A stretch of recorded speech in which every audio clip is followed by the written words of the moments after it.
Welcome. Shall I say, come in? Or as we've been saying with C.S. Lewis in the yesterday, come further up, come further in. That's his invitation. And really, that's Paul's invitation to us to come further in, make sure we come higher, further, and deeper. And that's what this prayer has been in Ephesians chapter 3. Let me read where we are in chapter 3. Verse 19 is where we're going to get. But his prayer begins at 17. I pray that you, being rooted and established in love, may have power, together with all the saints, to grasp how wide and long and high and deep is the love of Christ, and to know this love that surpasses knowledge. That's a tremendous prayer to make, and Paul is urging us to make it for ourselves and, of course, for each other.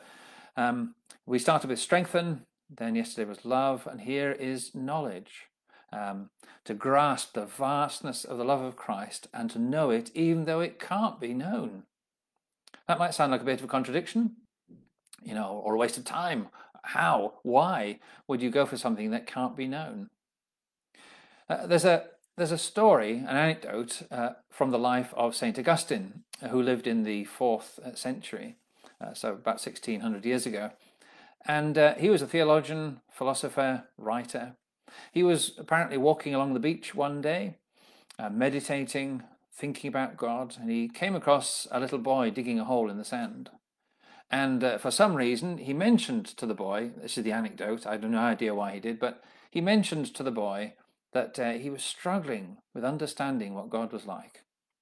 And the little boy apparently answered, well, that's a bit like me trying to fit all of the sea into the hole I've just dug. I don't know where that kid got that wisdom from, but he deserves an A star in philosophy. Because, of course, we can't. You can't fit a quart into a pint pot.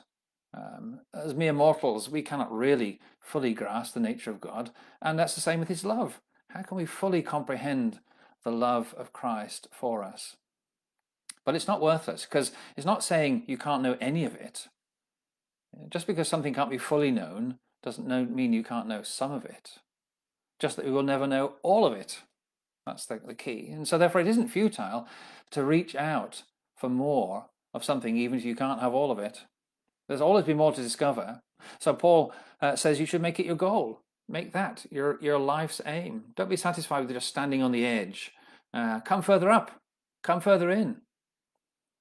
And if you think about it, this has to be something good for you.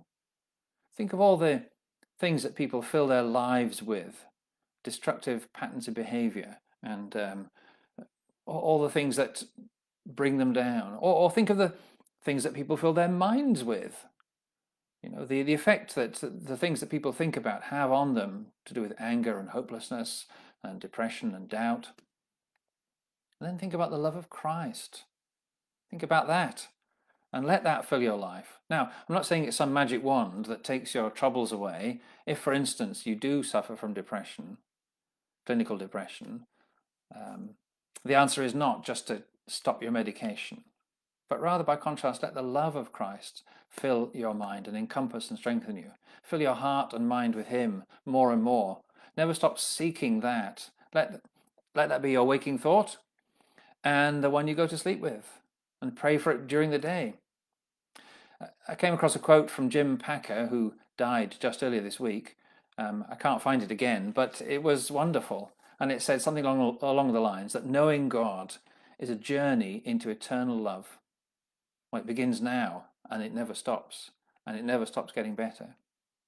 So fill your mind and heart with his love more and more, to know this love that surpasses knowledge.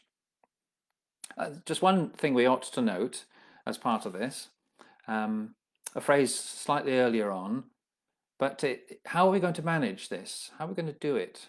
Well, he says in these verses here, it's together with all the saints. Now, I don't think that just means that Paul says, oh, I want you to know it and everybody else. It's rather, I want you to know it together with others, and that's how you're going to find more of it, that we support each other in this. This isn't a lonesome project.